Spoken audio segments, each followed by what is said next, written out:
Okay, It's okay. all right. If anybody would like a community engagement plan, stay after. I do have a couple more copies printed. Everybody okay? And they're also available on the website. So welcome everyone to Zoning 101. We're going to start with history. And for those of you that don't know, I started out as a history major. And then I realized that they weren't my people. And so I ended up in geography. So I have an undergrad in geography, but I still really like history.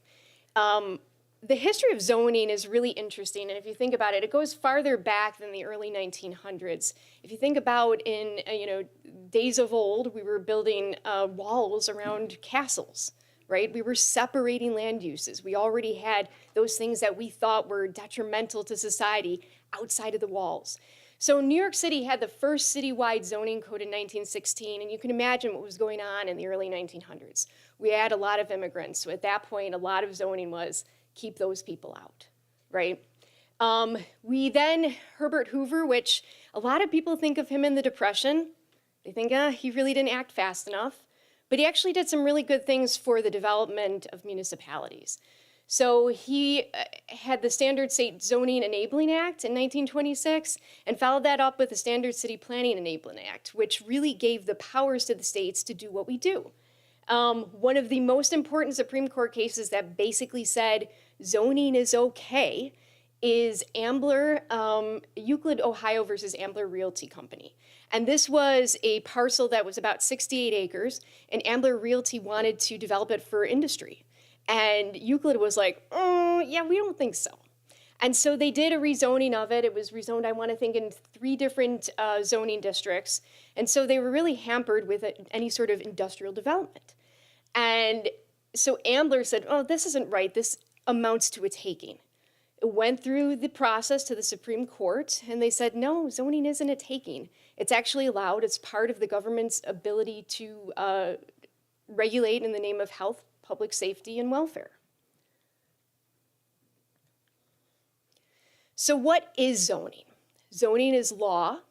It's a means to regulate investment.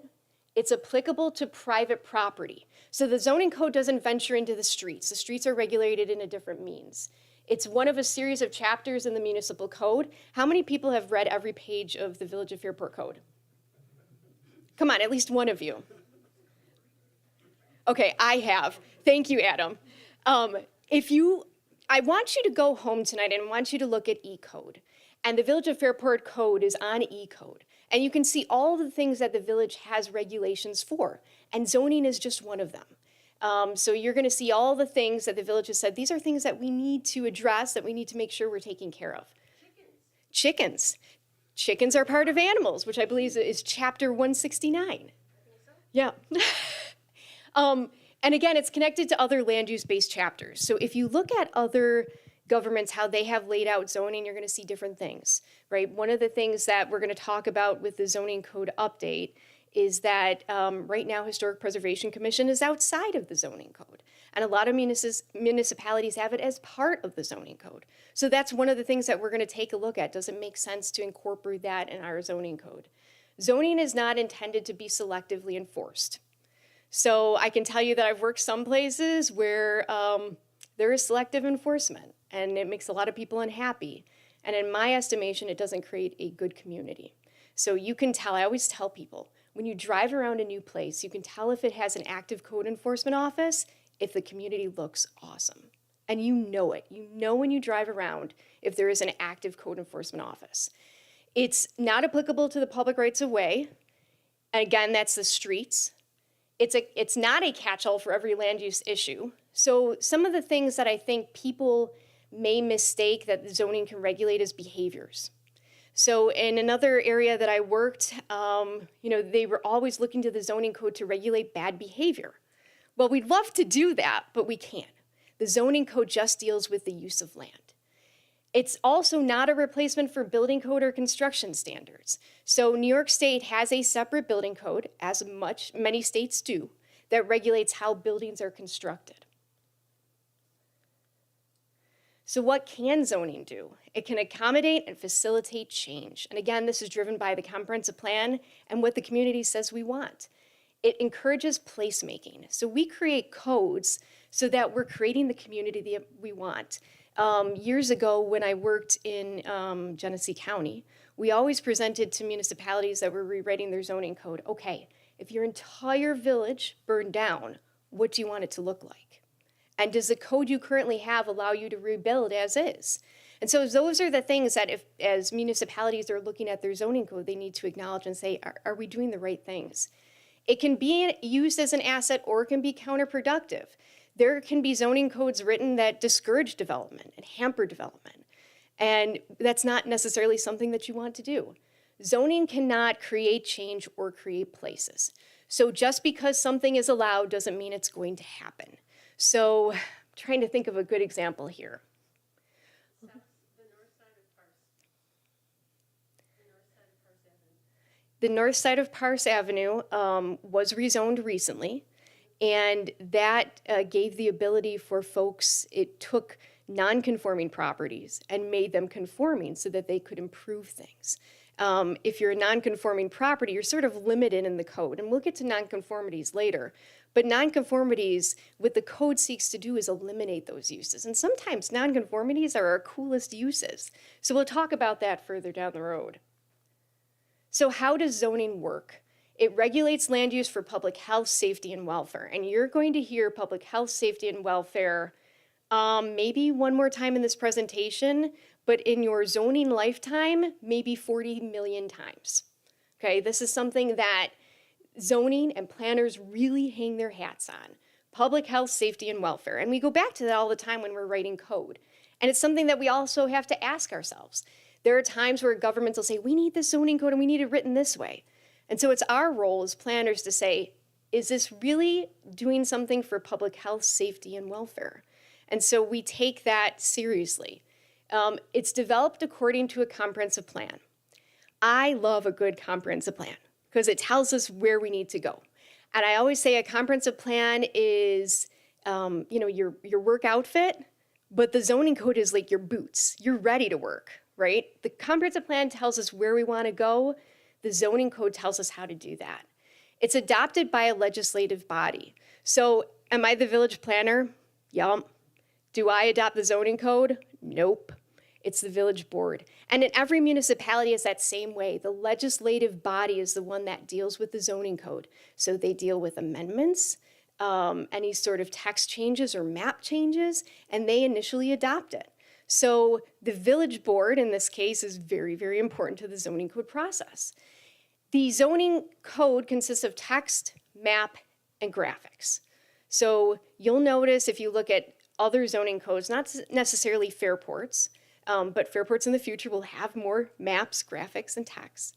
But you'll notice that these are used to make the code understandable for all. Okay, and that's really important. You know, if you're writing a book, you want it to be able to communicate to everyone and be read by everyone, right? So you want to write it so that the most people get the most out of it. We want to do the same thing with the zoning code. And historically, zoning codes, and I know we have some attorneys in here, so I don't want to badmouth attorneys. Historically, they've been written by attorneys, and it's a lot of legalese, and it's hard for people to understand. And so what we're looking to do is sort of turn that down a notch and make sure that everybody is, the zoning code is effectively communicating with everyone. But I do like zoners, and I do like attorneys, and I do like planners, okay? How zoning works continued. So zoning regulates where types of land uses are allowed. The text defines the land uses and identifies where they are allowed, and the map shows where the zones are in a municipality. So I'm assuming everybody here has taken a look at the Village of Fairport zoning map. You like all the colors? I'm gonna let you in on a little secret, and Adam knows this. Those colors, everybody uses the same ones. Yellow is residential. Purple is industrial. So we don't get to be very creative with the colors. So if you're disappointed with the new zoning map and the colors that are used, know that we're kind of stuck with that.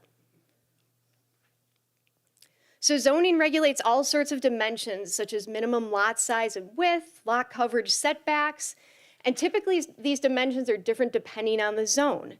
So if you look at the way the Village of Fairport has developed, you'll notice that some lots are small, some are larger, right? So like Park Circle Drive, larger lots.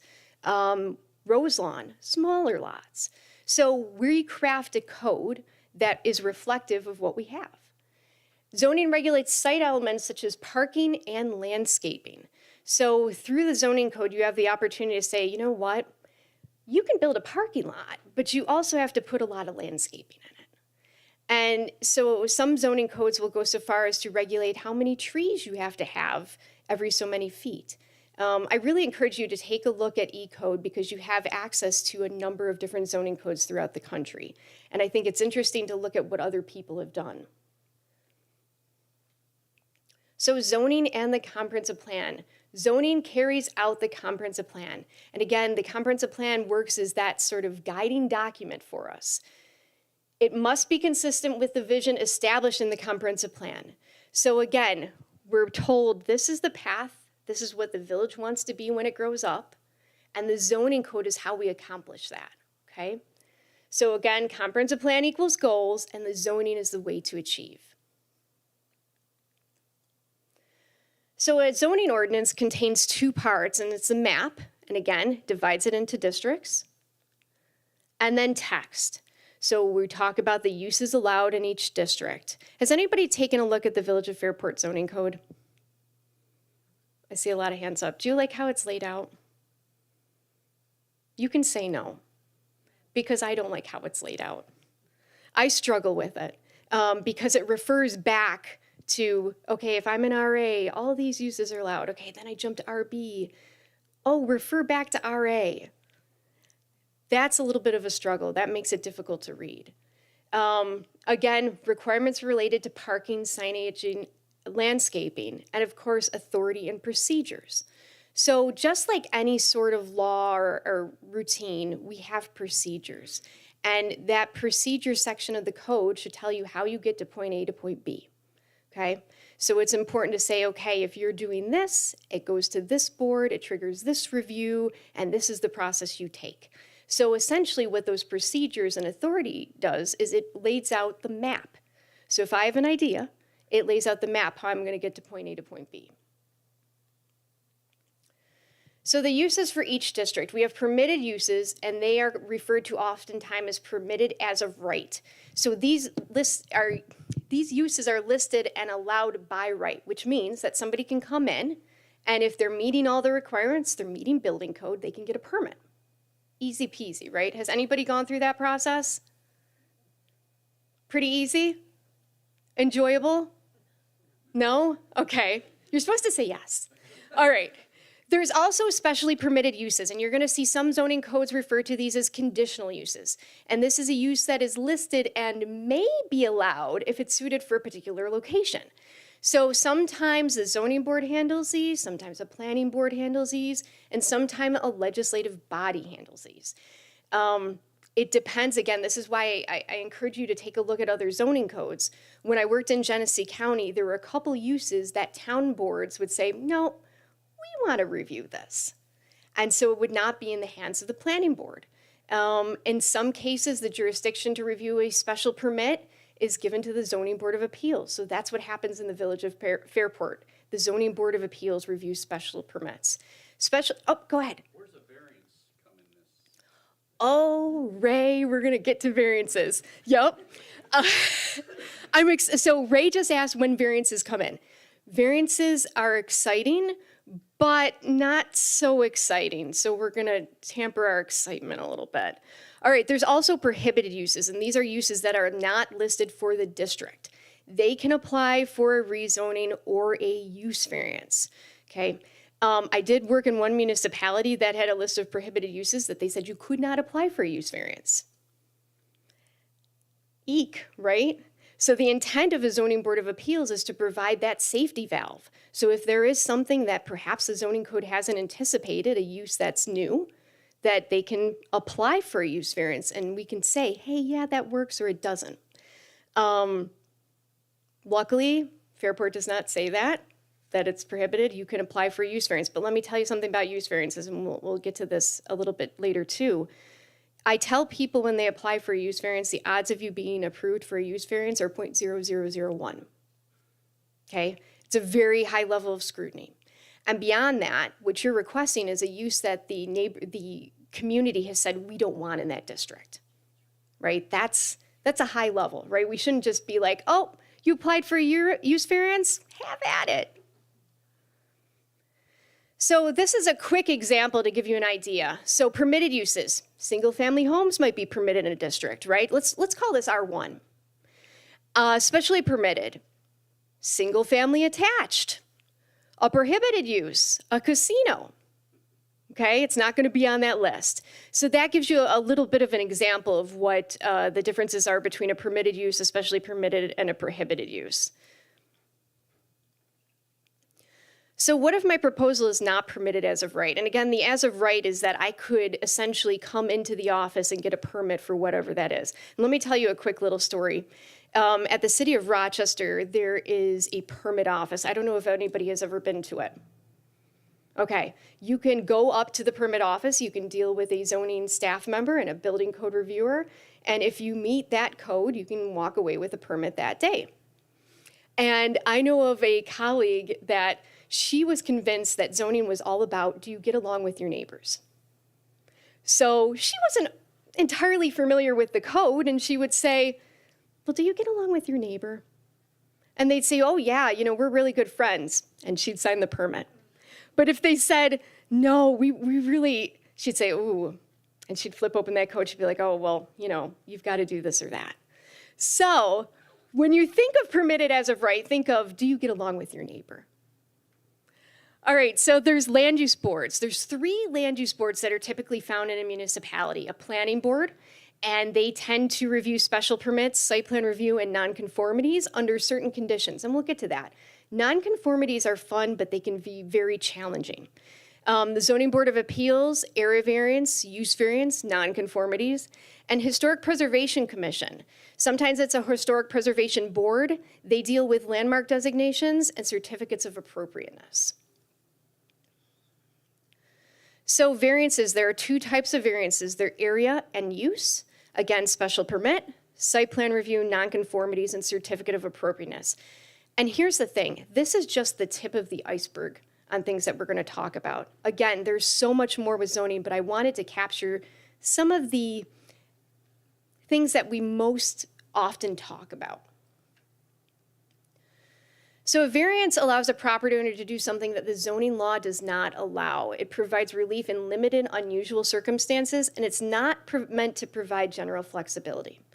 So how this works is with an area variance, it allows modifications from the physical, dimensional, or locational requirement. So let's suppose you are required to be 5 foot from the property line, but you want your garage to be 3 feet. You're gonna come into the office, I'm gonna say, well, the requirement's 5 feet. And you say, no, I really want 3 feet. You get the opportunity to go before the Zoning Board of Appeals and tell them why you should be granted 3 feet. And let me tell you something about the Zoning Board of Appeals. They start at no, okay? You need to prove to them why you should be given that variance, okay? Because you're saying, I'm different than every other property in my district, I'm special, you should give me a variance, okay? So if you've had a chance to look at some of the staff reports and the responses, you'll see that they provide a lot of information as to why they can't comply with the code. The other variance is a use variance, and this permits a landowner to put property to an otherwise prohibited use. So again, it's something that's not on that list of permitted uses or specially permitted uses. So you're saying, I see that my use isn't on this list, but I am special, and I would like a use variance, okay? High level of scrutiny, again, because you're saying, I know the community doesn't want what I'm gonna propose, but you should approve it.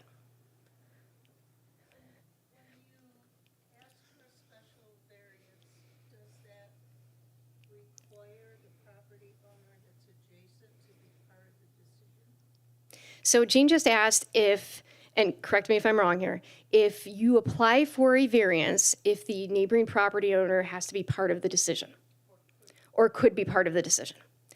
No. So what happens, and this happens in all municipalities, is they provide notification to neighboring property owners when a property near you is going to be before a board, okay? The land use boards, when they're provided an application, they are deciding based on the evidence before them, the information they receive, the drawings. They're also listening to oral and written feedback. So just because the neighbor comes out and says, I don't think that, we'll use my garage, my 3-foot variance should be granted, doesn't mean that it will be denied, okay? It's factored into the equation. You know, all boards want to get feedback because they're not living next door. They're not maybe across the street, but it's not the determining factor. Anyone else? Just as an explanation, could you explain the fact that you had mentioned the 3 land use boards?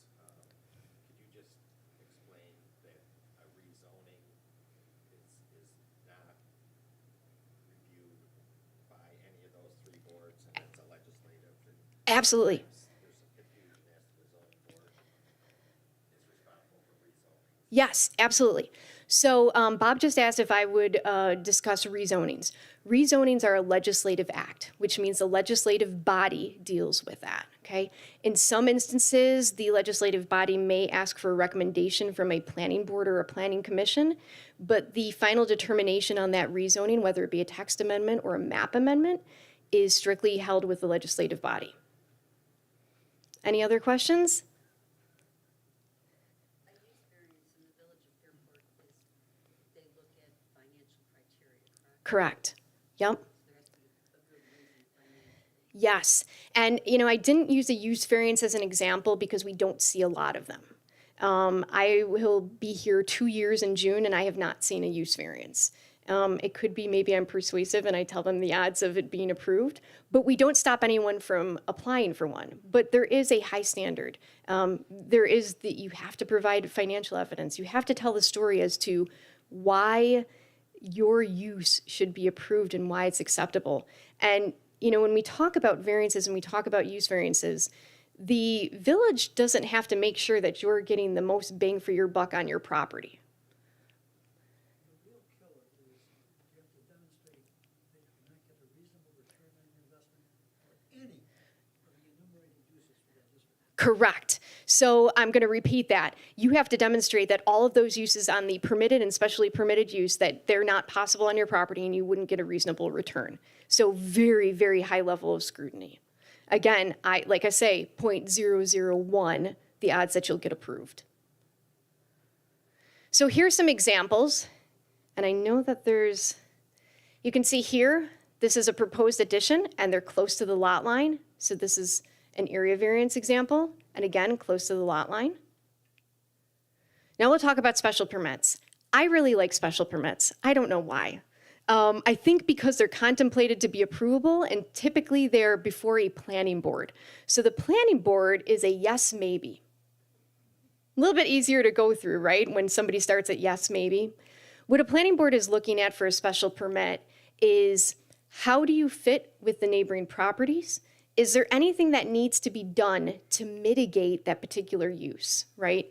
So if specially permitted is a dog kennel, is there the need for you to provide fencing that might be higher than 6 feet? Should you provide additional trees, additional screening? So the planning board is typically looking at those things. They're a little bit more site plan review-ish because they're looking at the physical site to see if anything can be done. When you're including a use as specially permitted, you're essentially almost saying, yeah, this is okay in this district, okay? Any questions on special permits?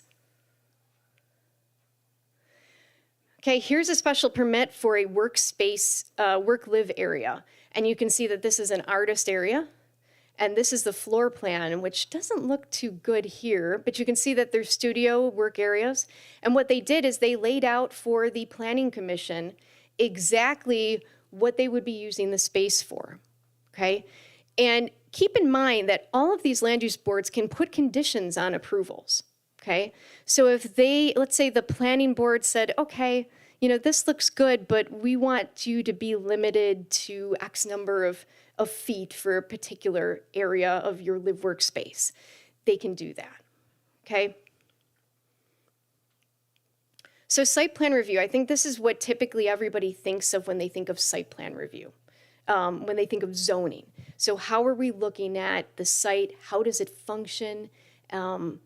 This can include both small and large scale proposals ranging from gas stations, drive-in facilities, office buildings, to complex ones such as shopping centers, apartment developments, and planned unit developments. So typically, a municipality will say, we have specific uses that trigger a site plan review. And they might be gas stations, it could be multifamily dwellings, it could be car washes, it could be anything that is related to autos. It could be anything over an acre. So there are some municipalities that will list out triggers that will trigger site plan review. And it's an opportunity to really review access, parking, egress, all of those things that we want to make sure that a site is safe, okay?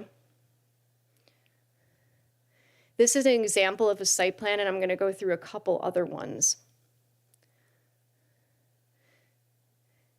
I just want to go back to site plan for a second here.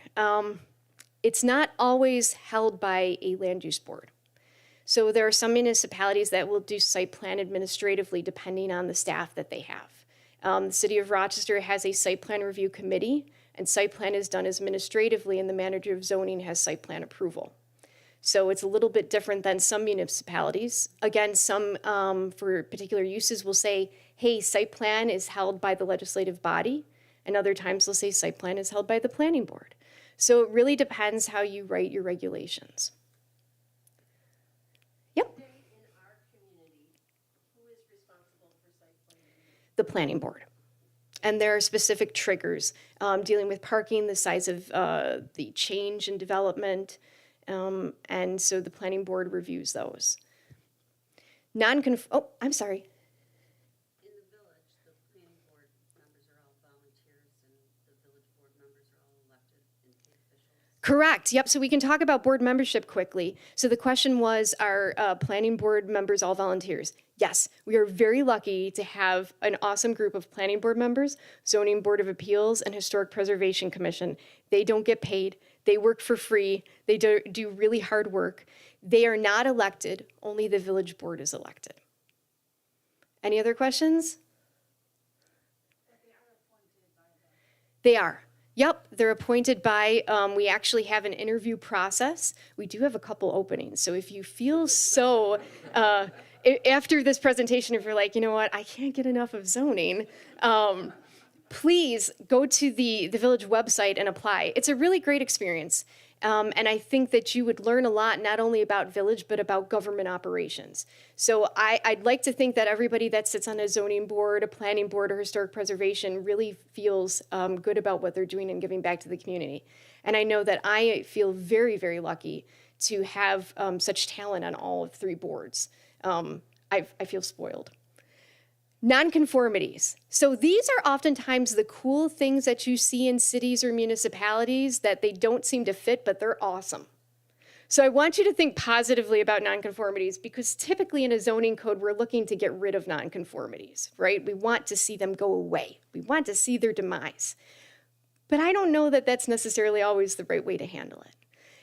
There are three types. There's use. So for example, an industrial use in a residential zoning district, which does happen. A structure, the structure does not meet the setback requirements, so it's non-conforming. And the lot does not meet a dimensional requirement. So there are some cases where we have undersized lots, and you can still fit things on them, so they're not undevelopable, but they just don't meet the current code. They perhaps met a code years and years ago. Any questions on nonconformities? Okay. I had to put this in. This is a nonconformity all day, all right? Has everybody heard about this house? All right, this is a really unique story. This woman, she didn't want to leave. And so the gentleman that was doing the construction, and I believe this is Portland maybe? The gentleman that was doing the construction, he was the manager, he kind of became her caretaker. And he drove her to all her doctor's appointments and really became her friend. And she passed away in the house. And I think the house is still there right now. I know at one point it had been foreclosed on. But that was sort of the basis for the movie Up. Did everybody know that? So certificates of appropriateness. These are for locally designated properties and those properties located in a local designated district. So there is a difference between National Register properties. How many people have heard of National Register properties? Okay, there are no regulations surrounding National Register properties at the local level. So if you say, you know what, my house is really awesome, it should be National Register, these regulations or certificate of appropriateness is not going to apply. We refer to it as a C of A. A C of A is needed when an alteration, demolition, or new construction, or the moving of a landmark or a property within a historic district is going to occur. So if you are making changes to a property that is locally designated, either individually or as part of a district, and so the Village of Fairport doesn't have any districts, but there are municipalities that do have locally designated districts. You have to come before the Historic Preservation Commission to have your proposal reviewed and ultimately approved, okay? And Historic Preservation Commission, I want to give a shout out to them. They're fantastic, and not only do they provide assistance to the applicant while they're going through the proposal process, but if you're interested in meeting with them to discuss your house, they're more than willing to do that. So here's an example. We have an addition that was put onto this house. And so these are elevations that are provided to the Historic Preservation Commission or Historic Preservation Board to review and ensure that the addition is in keeping with the structure. So we're going to go through some examples. The first one is an area variance. I'm going to put you guys on the spot. You're going to pretend you're the Zoning Board of Appeals, okay? So what happens? Somebody comes in, they say, I want to put an addition on my house. Here are my drawings. The first thing is that I take a look at it, or staff, and they ensure that the setbacks are met. So let's assume that those setbacks aren't met. And I say to them, hey, listen, you're not meeting the setbacks. Perhaps there's an opportunity to change their design a little and meet the setbacks, because we don't want people to go through the board process, right? If there are little tweaks they can make to the proposal to meet code, that's ultimately better for everyone. If they're like, no, there aren't any alternatives, they do have to go before the Zoning Board of Appeals. So the applicant will submit a survey map that shows the proposed addition. And the survey map, along with photographs and a site visit, help the Zoning Board of Appeals evaluate the proposal. So board members go out, they take a look at the site, they look at photos, they look at the application that's been submitted, and they say, does this make sense or does it not? Members of the public may speak in opposition or support of the proposed project. So if you see an agenda item, even if it's not your next door neighbor and you want to come and you want to speak, you are more than welcome to do that. In fact, we encourage it. So here we've got an addition to the rear of the structure, and they're too close. So we're looking at this, okay, there's a bump out. It's in line with where the existing deck is. Is this something that is going to concern us? So the Zoning Board of Appeals looks at it and they say, okay, can we see it from the public right of way? Is it a detriment to the neighborhood? Is it in keeping with the existing house, right? Are they coming closer to that setback or are they staying in line with it? Every proposal that goes before a land use board has standards. And so the first one that they're evaluating is whether an undesirable change will be produced in the character of the neighborhood or a detriment to nearby properties will be created by the granting of the area variance. So they're looking at that and saying, okay, if we grant this, is there going to be a negative impact on the neighborhood? What do you guys think? It's going to be in line with the existing house, probably not going to see it from the public right of way. It might be okay, right? Whether the benefits sought by the applicant can be achieved by some method feasible for the applicant to pursue other than the area variance. So again, variances are serious business, okay? Again, the Zoning Board of Appeals starts at no. So their baseline is no, you can't do this. And so they're looking and saying, is there any other means to accomplish what they're looking to do? Is the requested area variance substantial? So if my setback required is 5 feet and I propose 5 inches, is that substantial? That's what the zoning board is looking at, okay? whether the proposed variance will have an adverse effect or impact on the physical or environmental conditions in the neighborhood or district. Is it going to negatively impact what's going on in the neighborhood? And whether the alleged difficulty was self-created, which consideration shall be relevant to the decision of the Board of Appeals, but shall not necessarily preclude the granting of the area variance. And you're probably going, well, where did she get all these standards from? These actually come out of state code. Okay, so there's state law that tells us how we're to evaluate a use variance and an area variance. Did everyone like that example? Would you grant that approval? All right. Need more information? Oh. So who reviews a site plan? And this is when I was discussing a little bit, it depends on the municipality. It could be an administrative process like the city of Rochester does and other larger cities do. It could be the legislative body. I think the town of Stafford might retain wind turbines as a special permit. And does the planning board look at it? So site plan review, an applicant is going to submit elevations, a survey map, drawings, landscaping, utilities. This is where you see those big sets of drawings that people walk around with. I used to joke when I worked at the city that if somebody came in and I couldn't lift up the drawings, it was an automatic approval. A memorandum is provided that evaluates the proposal against the code. So this is one of the things that I do for the planning board because I think it makes it a little bit easier, is I go through that code section and I say where it is in compliance and where it is not, and if they're doing anything to mitigate that lack of compliance. The submitted information and memorandum is evaluated, so the planning board is looking at all of those drawings, all the information, the memorandum, and they're discussing it. And site plan review gives an opportunity, again, for the public to participate. So if you see a site plan review on a planning board agenda, come on out, see what they do. So factors for consideration, vehicular access and circulation. So we're looking at how is the parking lot designed? Do they have enough pedestrian access and circulation? Is it easy for somebody to walk across the site to maybe get to a sidewalk or get to another destination? Is there off-street parking and loading areas? So if you have a proposal for, let's say, a Target, and of course they have loading areas, do they have enough parking per code? Location arrangement, size, and design of buildings, lighting, and signs.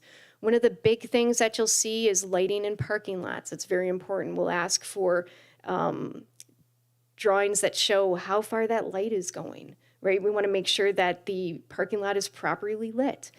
Landscaping. Landscaping is huge because it can have a big impact on a site. So think about when you drive by, let's say, a parking lot, and there's zero landscaping and a sea of pavement. You feel differently about it than you would a parking lot that has a lot of landscaping and maybe a knee wall in front so that it's sort of,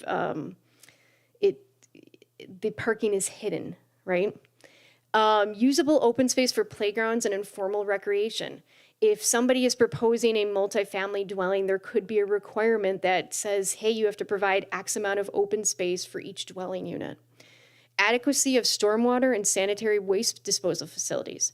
When we're looking at a site plan review, it's really looking at everything, okay? These are like the big major reviews where you'll get a bunch of people involved. When I worked for the city, the site plan review committee had staff from the zoning office, plan review, which is New York State Building Code, the Department of Environmental Services, which is typically the architecture, the city engineer. Sometimes you would have county folks sitting at the table and state entities as well. So it's a very big deal when you're reviewing a site plan review. Protection of adjacent properties against noise, glare, and other objectionable features. So if somebody is putting a parking lot and it's going to be near a residential property, you want to ensure that those lights are not glaring into that person's bedroom. And so your opportunity through site plan review is to suggest those changes, right? Hey, you need additional landscaping. Maybe the fence should be located here or there. So it's an opportunity to work with that applicant and come up with the best possible proposal. Any questions about site plan? I must be doing an okay job, huh? All right, here is a site plan. This is actually for a property in Fairport. Does this look familiar to anyone? Okay, this is 15.5 Main Street, and this was before the planning board not too long ago. And so this has got a lot of stuff on it, right? This looks like a lot is going on. You can see here we've got the Erie Canal, we have some landscaping, we have the actual building here, we have lot lines, we have utilities, we've got everything on here. And here's an elevation. Now, when you submit for site plan, again, we're also looking at what does that building look like? And so we'll get elevations, which I love, and I love when they submit renderings that are in color, right? That's what the public really likes. The black and white drawings, they're all right, but you want to see what the building really is going to look like. I'm going to show some others. These are not in the village, okay? What I did is I pulled a bunch of different site plans from other municipalities too, so you could see how in detail they can be. This is for a Chipotle. You can see the building here. You can see parking, so they have circulation. They have the required ADA accessible spots. We're looking at the surrounding properties, and they've laid out where the parking is on surrounding properties. They're talking about concrete curbs, so they're going to have a detail for that. What does it look like? Concrete sidewalk, asphalt pavement. You can see that there's, again, a lot of stuff going on with this. Here's one for a LA Fitness, and you can see a sea of parking. And, you know, people at gyms make me laugh because they always want the front spot. So we've got a lot of parking for our gym goers. And again, they submitted elevations so you can see what is that building really going to look like. So what happens after an application is approved by a land use board? So a decision letter or resolution is sent to the applicant and filed with the municipal clerk. So these are to be filed within 5 days, and this is all by state law. The applicant may have to submit additional drawings to address conditions that were placed on the approval. Now, if you recall earlier, I said that when a land use board is making an approval, they can condition that approval on certain items. So for instance, they could say, the applicant must submit a landscaping drawing showing trees on the northwest corner of the property, or a fence must be replaced in the southwest corner of the property. They don't get a permit until they show that, okay? Every decision that a land use board makes functions as a contract, and I take that very seriously.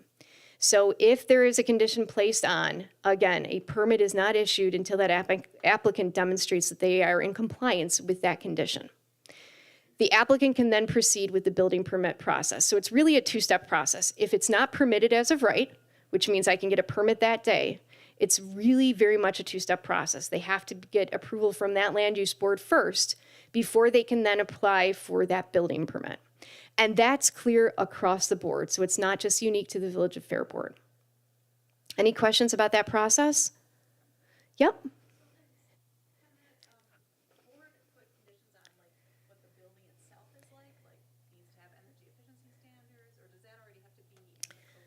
So the question was about energy efficiency standards and can a board put that on condition? So New York State Building Code already has energy efficiency standards. So that's a little bit outside of the purview of. It can be, sometimes boards can put a recommendation. So there's conditions and then some people use recommendations. I used to like to use recommendations because it's a reminder to the applicant that, hey, we discussed this and it doesn't rise to the level of a condition, but we want you to keep it in mind. So a board could say, hey, we heard you talk about energy efficiency. Please explore every option possible. We recommend you explore every option possible. Anything else? So just to follow on that. Mm-hmm. Our zoning code couldn't make, let's say, energy efficiency more stringent? Go above and beyond? So the question was about us being more stringent.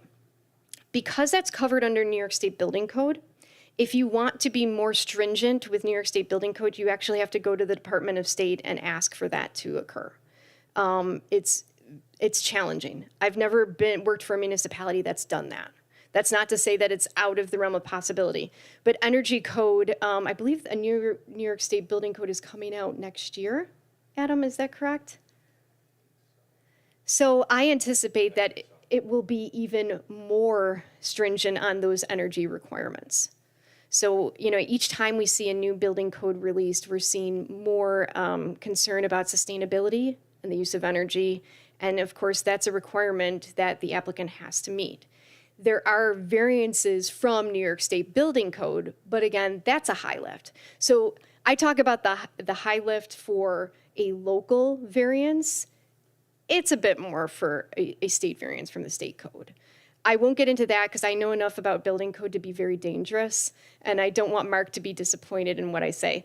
So if anybody knows Mark Lindsay, he's our code enforcement, plan review, and fire marshal. He does it all. He's very, very talented, and I learn so much from him every day.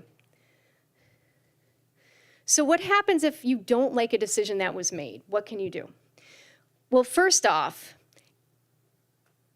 if you don't like the decision, what I always encourage people to do, and I'm going to use special permits as an example. We talked about that they're contemplated to be approvable, right? They're a yes, maybe. Oftentimes with a special permit, there's a seeker process, and I know we didn't touch seeker at all. Seeker is State Environmental Quality Review. And so if there is the desire, I can do a seeker training at some point down the road. That process is something that I encourage everyone to be involved in, because it has the opportunity for you to have further discussions and come to those meetings and say, these are the things that I have an issue with. I'm a neighboring property owner and I don't like X, Y, and Z. Is there anything that can be done?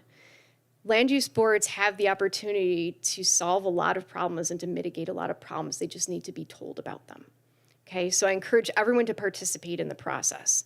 So you can file an Article 78 petition. This must be done within 30 days of the final decision. Okay, so if you wait until day 31, the court's going to be like, you waited, you're over, you're past. An Article 78 proceeding is a lawsuit that is used to challenge an action or inaction by agencies of New York State and local governments. And these are actually heard by state Supreme Court. So the Supreme Court is going to consider the following. Was the decision arbitrary and capricious? Was the decision an abuse of discretion? And was the decision made in violation of a lawful procedure? So someone saying, I just don't like the decision, doesn't rise to that level, okay? And the courts will look at it and they will say, again, was it arbitrary and capricious? Was it an abuse of discretion? And was it a violation of lawful procedure? So they're evaluating those things. They will not say whether or not a board was right or wrong with their decision as long as it's well-reasoned. So you'll notice that the land use boards, they go through the standards when they're making a decision. Historic preservation, we go through the standards. Zoning Board of Appeals, we go through the standards and we have those conversations to support a record. What we're doing with everything that the land use boards do is creating a record of how we got to that decision. Yep. So it could be the applicant or it could be someone else. Correct. So as far as an Article 78 goes, it could be the applicant or someone else. Okay. The courts will determine if that person has standing. So let's suppose that they wanted to challenge something in the village of Fairport and they lived in Burlington, Vermont. The court is going to say, this decision really doesn't impact you. You don't have standing. Okay. If and I've been involved in a lot of Article 78 proceedings. And typically what happens is it's a neighborhood organization or a neighbor that is unhappy with a decision. And so they go through the court system. It's not cheap. Initially when I first joined this field, people played it off as it was, just $2,000 or $3,000. I've seen Article 78 proceedings run upwards of $100,000. So it depends on the project, the scope of the project. Oftentimes, and that's why I encourage people to participate in the process, your concerns can be mitigated at the board. So partake in the process. If you see that a neighboring property is going to be before a board, my phone number is always on that sign. Give me a call, come and look at the drawings, let's talk about it. Because we want to have the best decisions made for the village of Fairport. Any other questions? Okay, I'm sorry. No, that's not the only notification. So we put up signs, it's advertised in the DNC, it's sent out via Everbridge, it's put on the website, and also a notification is sent out to neighboring property owners. So there's lots of opportunity to find out about it.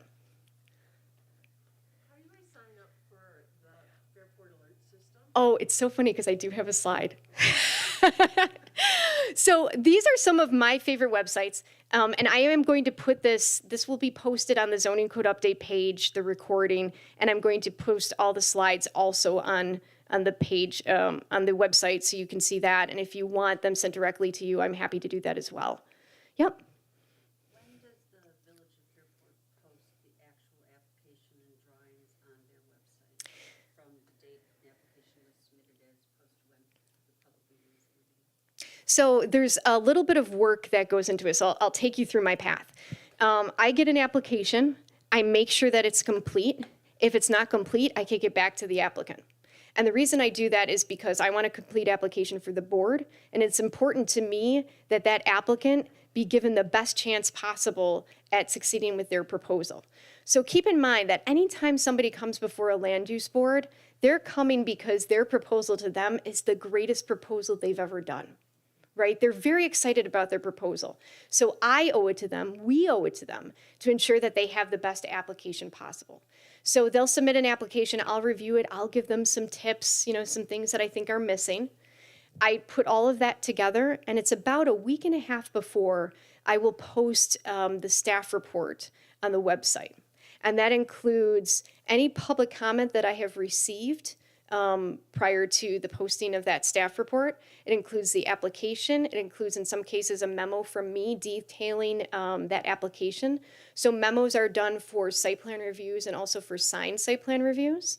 And if I feel that the boards need any additional information, any background information, and any sort of additional forms. So it's about a week and a half, a week before that hearing. If you get notification that an application is near your house, or you see a sign and you call me before that, that's fine. I can show you the drawings, everything that we have, but it won't be in that nice little package yet. Any other questions? When you say notify the neighbors, is there any, just more detail, is there, just the neighboring property? Is it like a larger group, smaller group? Depends So- on what it is? So the question was about notification and neighbors. What I do is I take a look and I say, okay, this application is for, let's say, a driveway, that they're expanding their driveway. I typically do it the neighbors on each side and across the street. If they were putting up a fence in their rear yard and it was too tall, I'm looking at what are those properties that are impacted by that proposal. So it's not necessarily a set number, it's not a set amount of feet away from a particular property, it's who has the potential to be impacted. And again, so if you're not receiving that, that notification, you should be viewing a sign. You should subscribe to Everbridge, which we'll see how to do later on. But there are a number of opportunities outside of receiving that letter to be notified of an application. On a rezoning before the village board, is there a number of feet you have to go out for neighbor notification? There is not. So the question was, is there a number of feet that you have to go out for neighbor notification for a rezoning? There is not. Some municipalities do have a set number of feet that they require notification to occur. The Village of Fairport does not.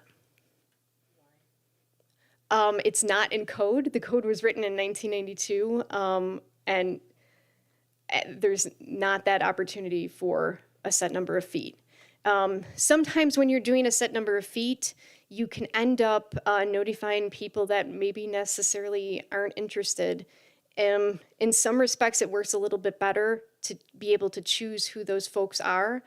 And what I often do is I put up the sign myself. I don't give it to the applicant. So I got out there, I'm walking around, I'm taking pictures, and if I see people out, I chat with them. Because I want them to know about that application that's going on and if they have any questions. And it's also an opportunity for people to meet me. I don't know everyone yet. I'm hopeful in the next year that I will meet everyone.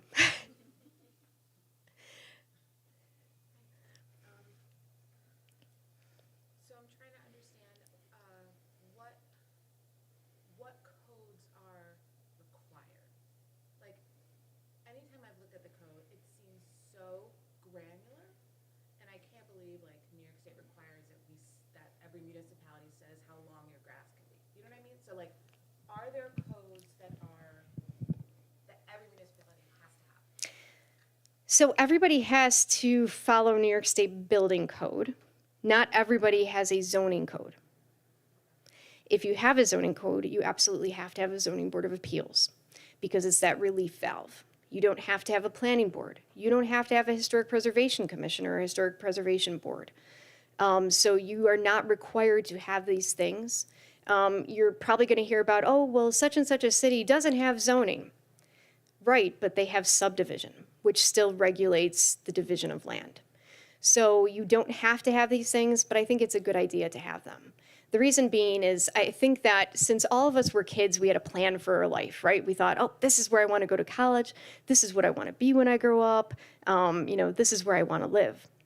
And we're successful people because we've had these plans. And I think the same thing goes for municipalities. It's important to have a comprehensive plan and a zoning code because you're sort of setting the pace for where you want to be. Without those two documents, I think we just sort of wander. So, but in other words, there's no section of the zoning code that needs to stay through the zoning code revision. It's just that you have to have, if you have zoning, you have to have a zoning board of appeals, and if you have a planning board. You don't have to have a planning board, which planning board members here, cover your ears. We don't need historic preservation either. But if you have a zoning code, you have to have a zoning board of appeals. And so the question was, does anything have to be carried over into the new code? It absolutely does not. But again, if you have a zoning code, it's advisable to have a zoning board of appeals, to have procedures, to have authority, to have all these things written out.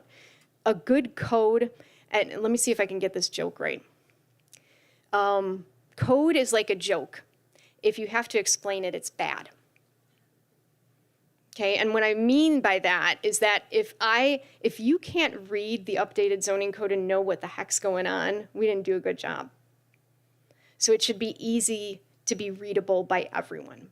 And so it's important to make sure that the process is easy, that somebody opens up that book, let's say at 11 o'clock at night, and they don't know where I live or my cell phone number, so they can't get a hold of me, and they want to know how they get their project done.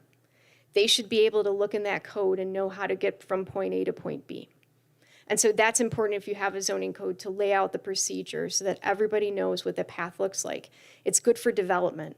If you have a code that has gaps in it in terms of authority or procedure or regulations, it leads to disjointed development and angry residents and angry developers. And so part of the process that we're going to go through with the zoning code update is making sure that we have the process laid out and that everybody knows what it is. And then when you do the zoning code update, and let's say here's an area and what it's zoned for changes. Mhm. What does that mean for properties that now used to conform but now don't? Are they non-conforming? Like, do they have to remedy? So I don't want to get too deep into the zoning code update conversations, but we'll talk about it. Right now, I want to say the percentage of nonconforming properties in the village with the current code is something like 52%. We want to reduce those nonconformities dramatically. And so when we talk about a character-based code, we're looking at what do we have and do the regulations that are currently on the books make sense with what we have? So if the lots in a neighborhood are 40 feet wide and we're saying, oh, you have to be 60 feet, well, already all those properties are non-conforming. So we need to adjust what that regulation is. So it's looking at what we have and making sure that we're capturing in that in code. You want to have as few nonconformities as possible. Now, we can't eliminate all nonconformities, so we'll have a section of code that tells us how to deal with nonconformities and what opportunities there are for redevelopment of nonconformities. What does the village code say today about pre-existing non-conformity? It pretty much says you have to go away. And that's why, the mayor had mentioned about the north side of Parse Avenue. That was zoned B1, and that essentially made the majority of those properties that were 1 and 2 family structures non-conforming, which limited their ability to make any changes to the property, which leads to disinvestment, which leads to rundown properties. So you want to ensure that that's not happening. You want to make sure that your code matches what's going on. What if you have a property owner that doesn't ask for anything from the village and they have pre-existing non-conforming, they can keep whatever they've got the way they have it? Correct. So as long as a non-conforming use or structure is continuing, it can continue forever, okay? It's the minute when somebody comes in and says, I want to make a change to it, then we have another discussion. There are instances where a non-conforming use, some municipalities regulate that if a use does not, if it's not occurring for 6 months or more, that the use is no longer legal and can't be reestablished. So the non-conforming sections of code are really important, and they give a lot of detail as how we handle these unique properties.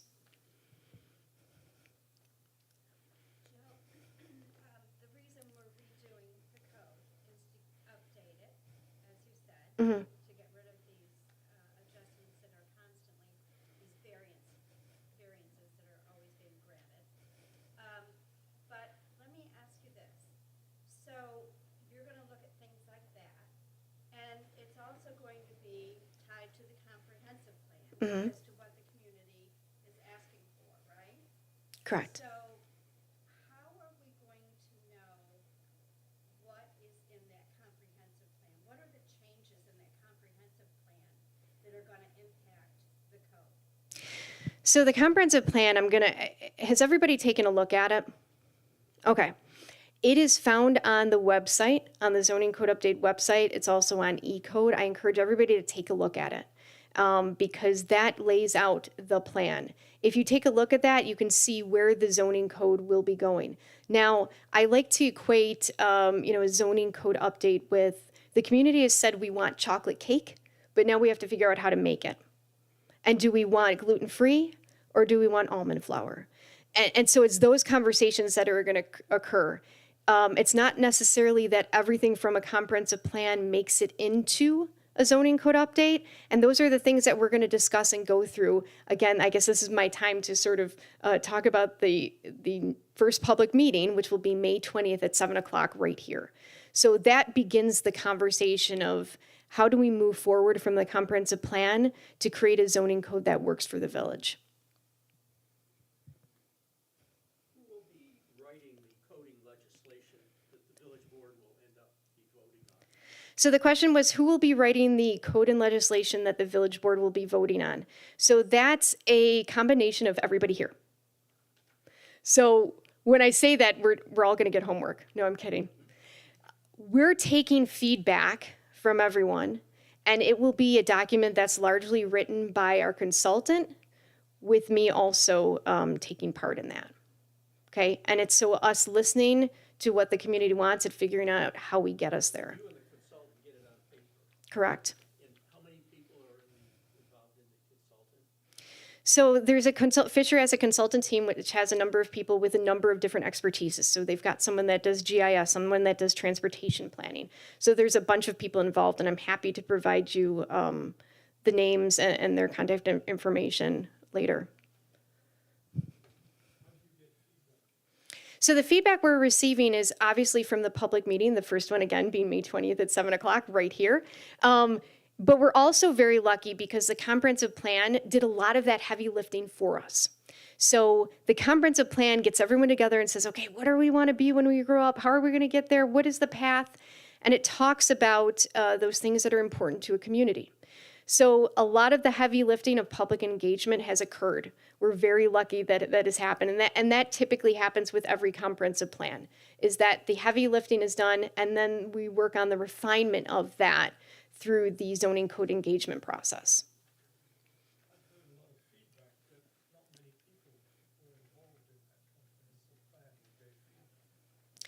So if you look at the appendix, which you'll see on eCode, if you go to the website, I believe that there were 1,400 folks that participated in surveys, and there were a number of meetings that had very good attendance.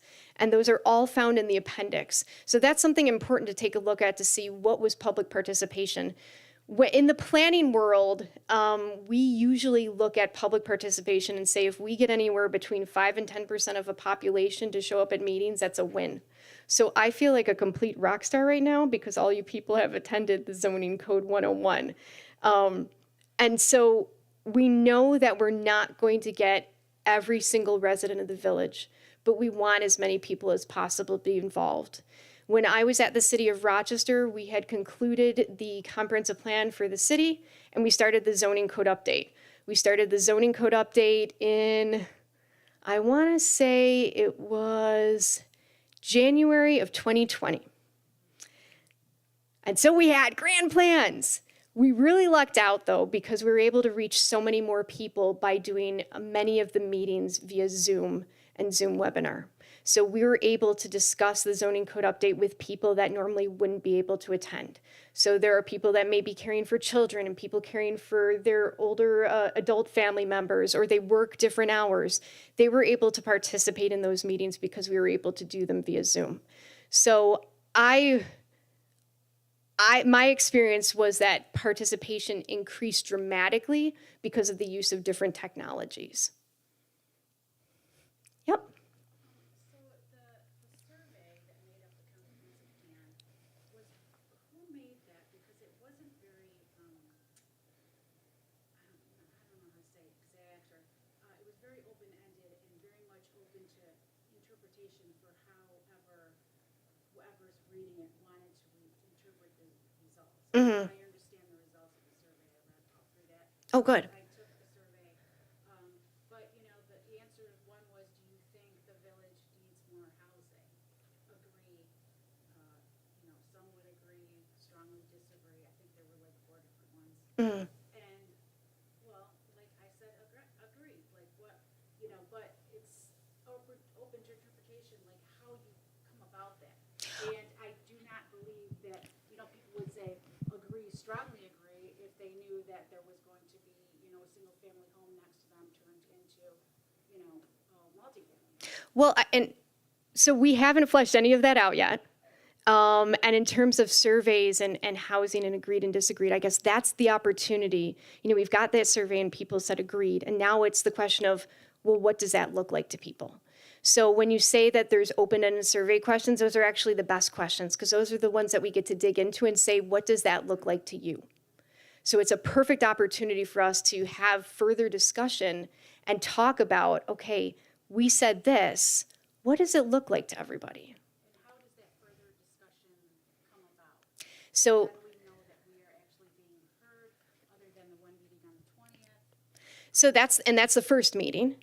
And there's going to be a lot of opportunities throughout the week that, again, we're working on, and those will be revealed soon because we're not sure what that's going to look like yet. We want to make sure that we're able to engage with as many people as possible.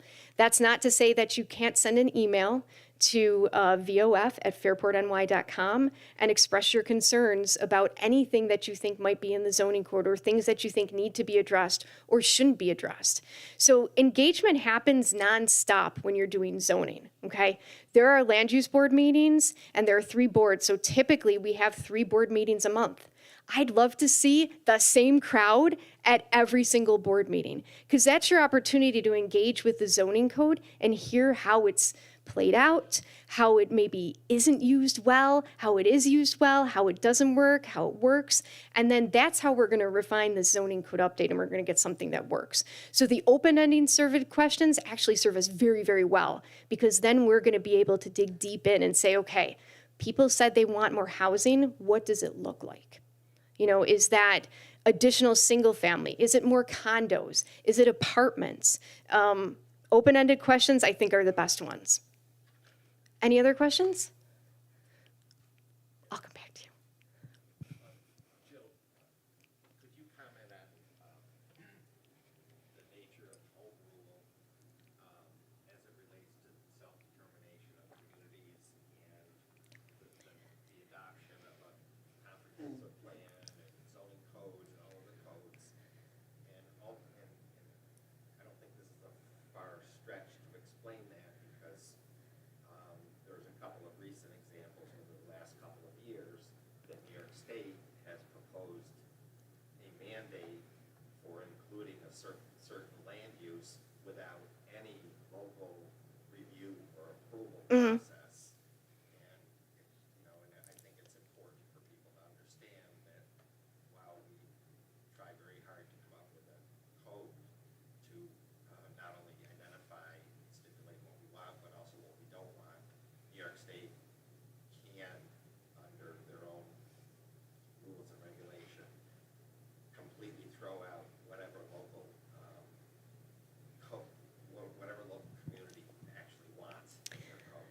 So the question was about home rule. I love home rule. I'll tell you why.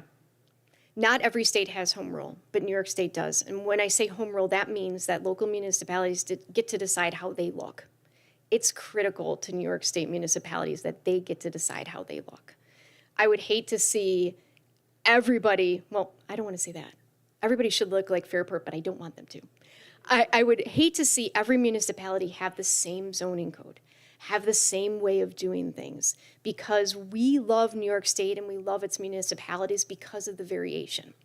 So what Bob is talking about is there has been discussion at the state level about mandating certain uses in municipalities, that there be requirements. And that has not come to pass, and I don't think that it ever will. And the reason being is because I think everyone sees the value of home rule and the importance it has to decide your own fate. It would be like if your parents said, I get that you want to be Spider-Man, but we come from a family of Batmans, and you don't get to be Spider-Man. You have to be Batman. Almost the same concept, right?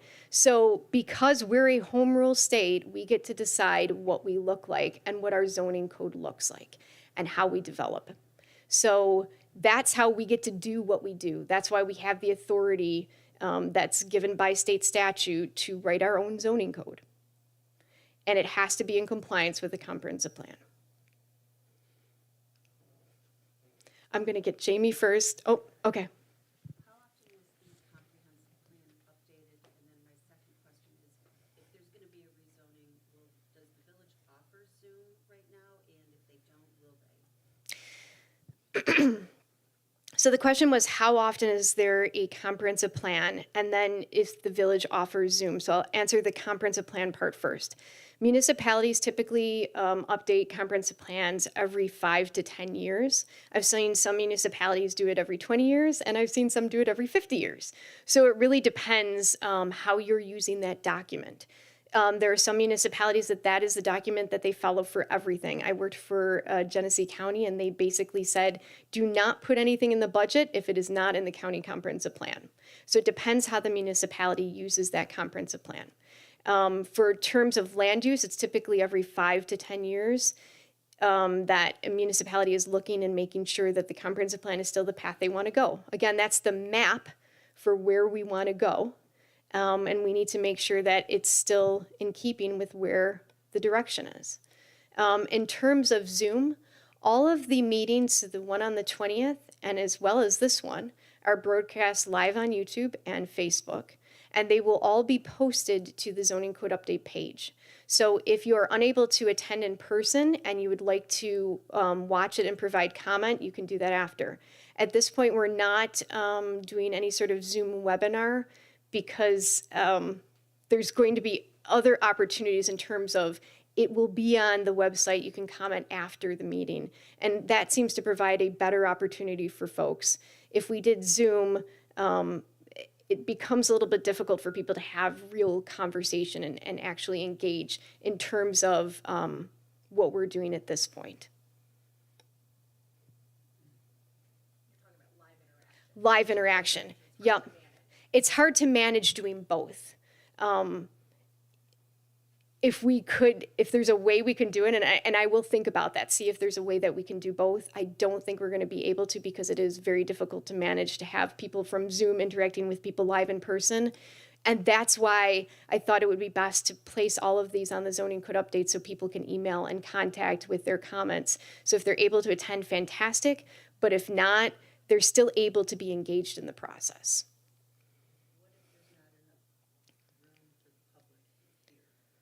So if there is not room for the public here, we can move it to either Fairport Electric, or we can make changes and locate in a school gym.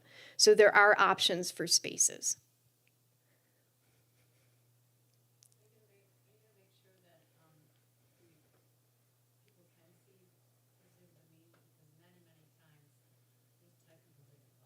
So I'm glad that you brought that up. The question was about technical difficulties. We have had, and I haven't introduced my colleague here, Justin.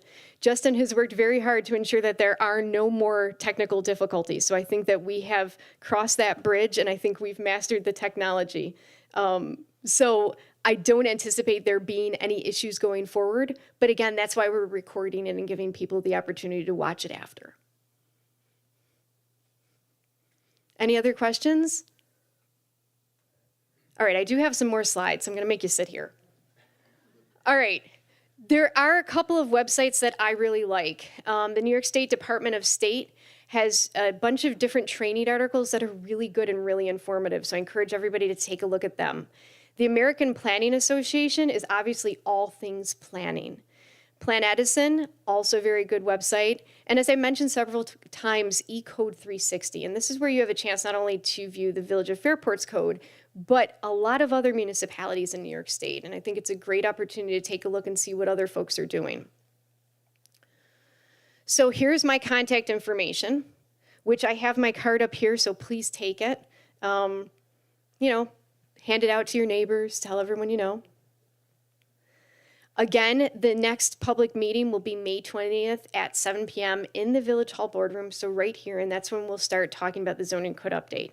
There will be a presentation, the consultant will be here, and we will likely have different stations for people to talk about hot topics. So that is one of the things that we're still going to be sorting out with the zoning working group as to what those topics might be. So I encourage everybody to show up at that meeting. Now, I want to be sure that everybody knows how to get to the zoning code update website. So of course, there's the piece of paper up there with the opportunity to scan a QR code, but I wanted to show you this as well. So if you go to Quick Links, it's at the bottom. It says zoning code update. So that's one way to get to it. The other is on the main page. If you scroll down, you'll see the zoning code update project, and there are links there to the zoning code update page. And check out the calendar. That has every meeting that we're going to do. And you can see Zoning 101. At the bottom of the Planning, Zoning, and Historic Preservation page, there's also a link to the zoning code update. And the zoning code update page has a bunch of different information there that every time I update it, I do put a date by it when new information was added. So there's contact information, there's zoning working group documents, there's the meetings, so this will be posted on there. There's updates. Those are updates that are provided to the village board. So each time that either I provide a memo to the village board or I go and speak to them about the zoning code update, that can be found there. Documents and presentations, so this includes a link to the current zoning code, the comprehensive plan, and any other documents that we have that are helpful as we go through this process. There's also an FAQ, and this will be updated regularly. Right now, you can go and check out the FAQ. It'll talk about what is zoning, what does it do, why do we need a zoning code update? And as we go through this process, as we're hearing the same questions, we're going to create an additional FAQ that will address those questions too. So if you have questions about the process or about anything in the zoning code, again, I really encourage you to connect with me, to come to the meeting. Again, this is what I love. I really have a good time talking about zoning, and so I'm happy to talk to you at all hours about zoning. One of the best means of communication and something that I absolutely love, and this is the only municipality that I've worked for that has had this, and I find it so fantastic. So if you get all those alerts, if you subscribe to a zoning board, historic preservation, I've sent them out for tree board too. Those are all from me. I love using Everbridge. You can sign up. It's from me, right? You can sign up on the village website. If you scroll down to the bottom of the website, there's an opportunity to click the link and sign up. I'm telling you, it is the coolest thing ever. You can get the message right on your phone, click on your phone to the link. And not only that, you can also get a phone call, you can get an email. You get to choose the means that you want the village to communicate with you. This is an awesome tool. And that is it. Are there any other questions?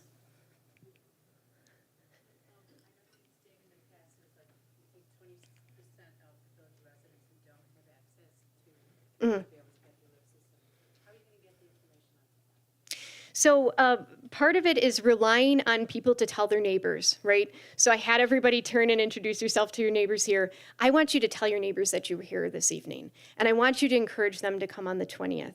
I'm also going to be going over to the library and asking them if we can put some of our zoning code documents there so that they're accessible at all hours that the library is open. I'm also I've reached out to the partnership and provided them with this, and I'm assuming at this point that they have sent it out to their email distribution list. I know that they have also placed it in their rack where they have flyers for different organizations. I've put it in our rack here, and I also have posted it on our door. So there will be more things as we're getting further in this process. It's almost like when you're introducing, I'm a Taylor Swift fan, so we're just gonna do this. When you're introducing a new record, you don't wanna talk about it too soon because people forget about it. So it's hitting that right mark where people are putting it in their calendar and not forgetting about it. And so you're probably gonna see a lot more stuff about the zoning code update the closer we get to the 20th. But please tell your friends, if you're at Junction 361 and you're having coffee and you see people sitting around and you're like, I know they live in Fairport, encourage them to come to the meeting on the 20th. Encourage them to look at the zoning code update page. Yep. Everyone here brought one of their neighbors in their own street. Well, that is a very good problem to have. Not the night of the meeting. So based on the attendance tonight, because I have to be honest with you, I've done a lot of trainings over the course of my career. And I thought if I had 10 people here, that would be fantastic. So you have warmed my heart. So based on this, we'll have conversations about relocating the meeting so that everybody can attend. So this was a good test drive. I'm glad we did this. Any other questions? Not a question, Jill. I just want to thank you for all of your hard work. And this was really enlightening. Good. Like I said, this is just the tip of the iceberg. So if you would like me to do more training, I'm happy to do that. We can most definitely do that, but you'll probably get sick of me. Yep. I think it would be good if you explained what each of the different zones actually mean. So it's funny that you say this because I had a phone call today. And I don't want to beat up our current zoning code too much because it's a zoning code, it's what we have. Typically what you'll see in a zoning code is it will say, let's say for example, R1, and it'll have a purpose statement and describe what we can anticipate in that district. So R1 might be primarily single family homes with 2 families and 3 families scattered in. This is primarily a residential district, so on and so forth. Our code doesn't have that. It just says RA.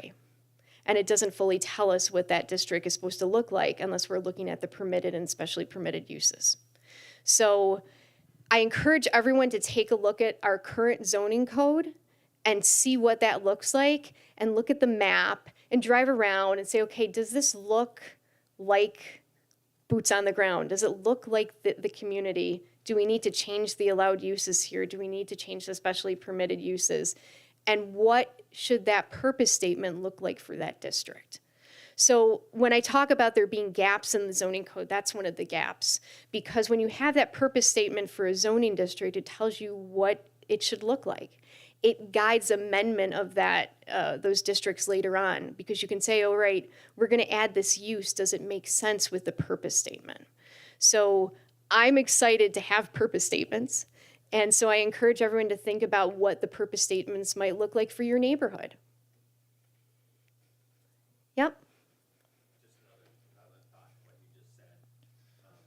You can also access other communities' websites for their zoning code and, construction standards, things of that nature, to compare how they've handled, whether it's, special use permits or accessory structures, things of that nature, because every community handles it in their own special way. Yes, because of home rule. So if you didn't hear Bob just said, basically what I was saying too about checking out E-code, visiting other municipal websites and checking out their zoning code and seeing how they handle things, how they handle special permits, how they handle site plan review.